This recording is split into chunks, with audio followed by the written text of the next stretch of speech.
Today, I think there are no roadmaps as to how to have a good life. You know, the old rules have disappeared.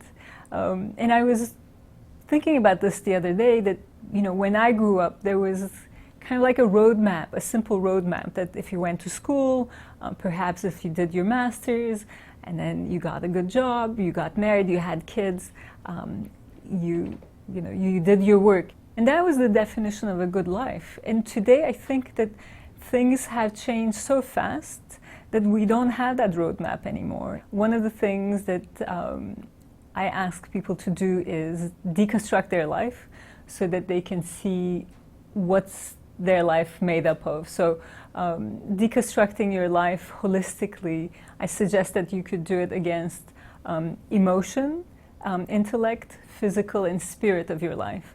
And once you look at those 4 quadrants, it gives you really a sense of your life, big picture, like 360 degrees. And then you could see, oh, I have a lot of this here and I don't have a lot of this here. There are some repetitions and you start to see patterns. And once you start to see that, the next step is about developing a point of view. So if you feel that, oh, you know, the emotional quadrant, for example, is not as fulfilling or rich as I want it to be, what I suggest is to maybe think of a metaphor, which is one of the creative tools. And metaphors are great for helping us imagine things using something that's familiar to us.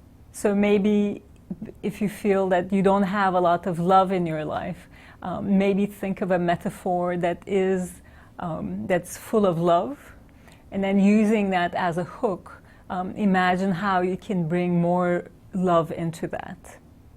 So one thing that comes to my mind is, for example, a dinner party might be a great environment for love and kind of friendship.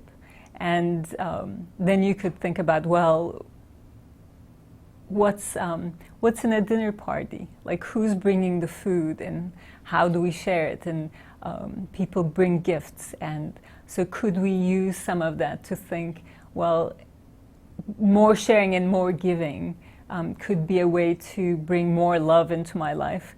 And the metaphor kind of helps you through that process of thinking about love in a different way, which really what I love about design is it gives you tools and the process to think about the things you know differently. Life, like a design project, is full of constraints and challenges, and we can't have everything we want, and often what we want and what we need are opposing. So design process and tools are actually a great way to think about design and to think about the life we want with creativity and optimism.